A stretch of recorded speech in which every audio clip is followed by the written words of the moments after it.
ഒരു പതിറ്റാണ്ട് മുമ്പ് നിങ്ങൾ ബെർണബ്യൂവിൽ കണ്ട മൊറിഞ്ഞോ അല്ല ഞാനിപ്പോൾ. അന്നൊക്കെ ഒരു സീസണിൽ 2 or 3 റെഡ് കാർഡുകൾ വരെ കിട്ടുമായിരുന്നു എനിക്ക്. വർഷങ്ങൾ ഏറെ പിന്നിട്ടില്ലേ. ഇപ്പോൾ ഞാൻ കൂടുതൽ ക്ഷമാശീലനും പക്വമധികമാണ്. റയൽ മാഡ്രിഡിലേക്കുള്ള 2ാം വരവിന് ശേഷം നടത്തിയ ആദ്യ പത്രസമ്മേളനത്തിൽ ഹോസെ മൊറിഞ്ഞോയുടെ പ്രതികരണമായിരുന്നു ഇത്. സ്പെയിനിലെ മാധ്യമപ്രവർത്തകർക്കിടയിൽ ദ സ്പെഷ്യൽ വൺ എന്നല്ല, ദ കാം വൺ എന്നാണ് ഹോസെ ഇപ്പോൾ അറിയപ്പെടുന്നത്. ഏറെ ശാന്തമായി അവസാനിച്ചൊരു പ്രസ് മീറ്റിന് ശേഷം ഇതാ പഴയ ഹോസെ തന്നെയാണോ എന്നവർ പരസ്പരം ചോദിച്ചു. ഇന്നലെ 90ാം മിനിറ്റിൽ കാർലോസ് എസ്പിയുടെ വിജയഗോൾ പറഞ്ഞ സമയത്ത് പെട്ടെന്ന് പഴയ മൊറിഞ്ഞോയെ ആരാധകർ കണ്ടു. ഡഗൌട്ടിന് മുന്നിൽ അയാൾ അത്രയും നേരം ശാന്തനായി നിൽക്കുകയായിരുന്നു. പൊടുന്നനെ ഭാവം മാറി. സീസണിലെ ആദ്യ വിജയം സെക്കൻഡുകളോളം മതിമറന്ന് ആഘോഷിച്ചു. പിന്നെ ക്യാപ്റ്റൻ വാൽവഡയെ അരികിലേക്ക് വിളിച്ച് ചെവിയിൽ എന്തൊക്കെയോ പറയുന്നുണ്ടായിരുന്നു. പോയി സീസണിൽ ബെൻഫിക്കയ്ക്കായി അനറ്റോളി ട്രൂബിൻ റയലിനെതിരെ സ്റ്റോപ്പേജ് ടൈമിൽ സ്കോർ ചെയ്യുമ്പോൾ റയൽ ഡഗൌട്ടിന് മുന്നിൽ വന്ന് വിജയാഘോഷം നടത്തിയ മൊറിഞ്ഞോ ഓർമ്മയില്ലേ? ചില ശീലങ്ങൾ അങ്ങനെയാണ് സാർ, പെട്ടെന്നൊന്നും മാറ്റാനൊക്കില്ല. ഷെൽഫിൽ കിരീടമൊടിഞ്ഞു കിടന്ന 2 സീസണുകൾക്ക് ശേഷം റയൽ മാഡ്രിഡ് എല്ലാം വീണ്ടെടുക്കാനുള്ള തങ്ങളുടെ അടുത്ത ക്യാമ്പയിൻ ആരംഭിച്ചു കഴിഞ്ഞു. എസ്പാന്യോളിനെതിരായ വിജയത്തിൽ തൃപ്തരാണോ ആരാധകർ? ആശ്വസിക്കാനും ആവേശം കൊള്ളാനുമൊക്കെ വക നൽകുന്ന പലതുമുണ്ട്, ആശങ്കിക്കാൻ അതിലേറെ പലതും. പഴയ പ്രശ്നങ്ങളൊക്കെ ഇപ്പോഴും അവിടവിടങ്ങളിലായി ഉറഞ്ഞുകൂടി കിടപ്പുണ്ട്. സീസണിലെ ആദ്യ മത്സരത്തിൽ തന്നെ ഇക്കുറി നടത്തിയ പുതിയ 6 സൈനിങ്ങുകളെയും ഹോസെ കളത്തിലിറക്കി. ഡംഫ്രീസ്, കൊനാട്ടെ, ബെർണാർഡോ സിൽവ എന്നിവർ ഫസ്റ്റ് 11-ൽ തന്നെ ഇടം പിടിച്ചു.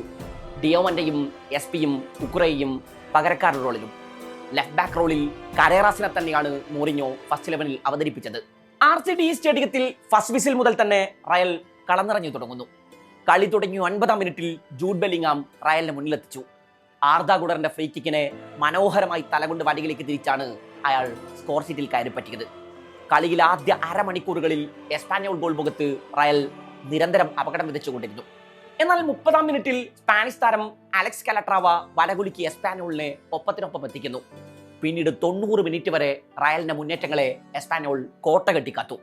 80ാം മിനിറ്റിലാണ് മൊറിഞ്ഞോ ജൂഡ് ബെല്ലിംഗാമിനെ പിൻവലിച്ച് കാർലോസ് എസ്പിയെ കളത്തിലിറക്കുന്നത്. കളി അവസാനിക്കാൻ നിമിഷങ്ങൾ മാത്രം ബാക്കി നിൽക്കെ ആ സബ്സ്റ്റിറ്റ്യൂഷൻ ഫലം കണ്ടു. 90ാം മിനിറ്റിൽ ഡിയോമന്റെയുടെ കാലിൽ നിന്ന് പന്തേറ്റു വാങ്ങി ബോക്സിലേക്ക് കിടന്ന എംബാപ്പയെ ഡിഫൻസ് ചെയ്യാനുള്ള എസ്പാന്യോൾ താരങ്ങളുടെ ശ്രമം. എംബാപ്പയുടെ കാലിൽ നിന്ന് പന്ത് നഷ്ടമാകുന്നു. ആ സമയത്ത് ബോക്സിനകത്തുണ്ടായിരുന്നു കാർലോസ് എസ്പി. 2 ഡിഫൻഡർമാർക്കിടയിൽ നിന്നും മുന്നിലേക്ക് വന്നയാൾ പന്ത് വരുതിയിലാക്കുന്നു. പിന്നെ 3ാം ടച്ചിൽ നിറയൊടിക്കുന്നു.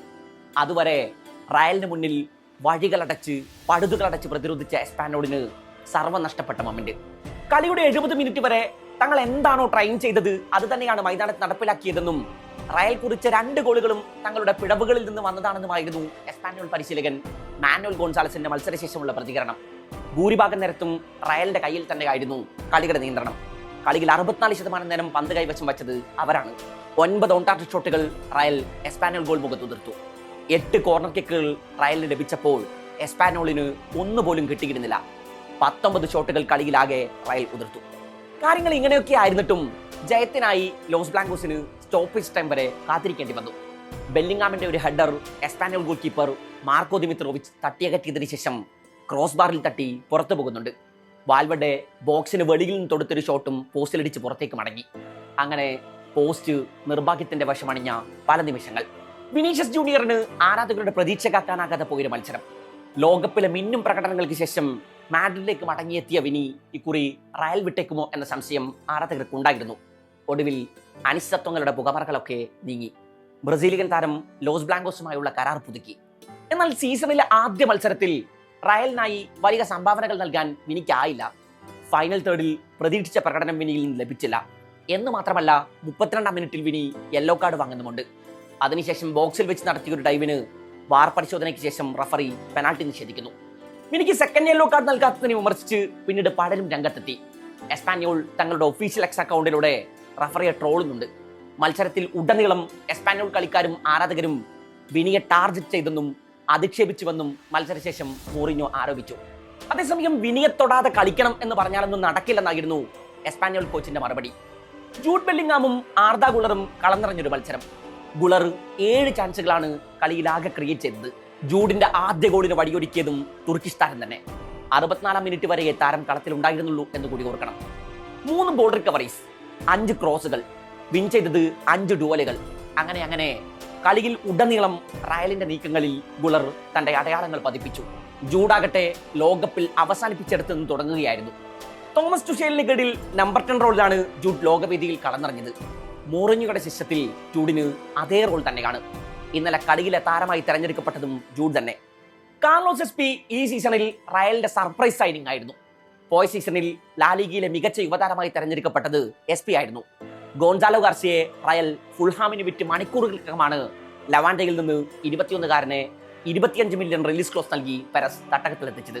മോറിഞ്ഞോയുടെ ആവശ്യപ്രകാരമായിരുന്നു ഇത്. ഒരു പെർഫെക്റ്റ് നമ്പർ 9. 11 ഗോളുകളാണ് ലാലിഗയിൽ പോയ സീസണിൽ ലവാൻഡെ ജേഴ്സിയിൽ എസ്പി കുറിച്ചത്. സീസണിൽ ലവാൻഡയുടെ ടോപ്പ് സ്കോറർ ആയിരുന്നു താരം. ഏരിയൽ ബോളുകൾ നന്നായി കളിക്കാനാകുന്ന ഉയരക്കാരനായ ഒരു കളിക്കാരൻ റയൽ നിരയിൽ അനിവാര്യതയായിരുന്നു.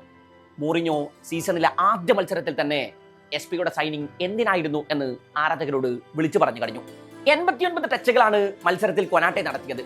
റയൽ നിരയിൽ ഏറ്റവും കൂടുതൽ ബോൾ ടച്ചസ് കൊനാട്ടയുടെ പേരിൽ വരവ് വെച്ചു. കൊനാട്ടെ house and centre back pair Real back ലൈനിൽ ഇംപ്രസീവ് പെർഫോമൻസ് ആണ് പുറത്തെടുത്തത്. അതേസമയം എസ്പാനയോളിന്റെ ഗോൾ വന്ന വഴിയിൽ റയൽ ഡിഫൻസിലെ പിടവുകളും നേളിച്ചു കടന്നു. ഡിയോമന്റെയും ബെർണാഡോ സിൽവയും ഒന്നും അരങ്ങേറ്റത്തിൽ ആരാധകരെ നിരാശരാക്കിയില്ല. 3 പോയിന്റുകൾ പെട്ടിയിലാക്കി മടങ്ങുമ്പോൾ മോറിഞ്ഞോക്ക് പഠിക്കാൻ കുറെ പാഠങ്ങൾ അവശേഷിപ്പിക്കുന്നുണ്ട് ഈ മത്സരം. സീസൺ തുടങ്ങിയിട്ടേ ഉള്ളൂ. ദ സ്പെഷ്യൽ വൺ പരിഹാരക്രയകൾ നടത്തുമെന്ന് തന്നെയാണ് ആരാധകരുടെ പ്രതീക്ഷ.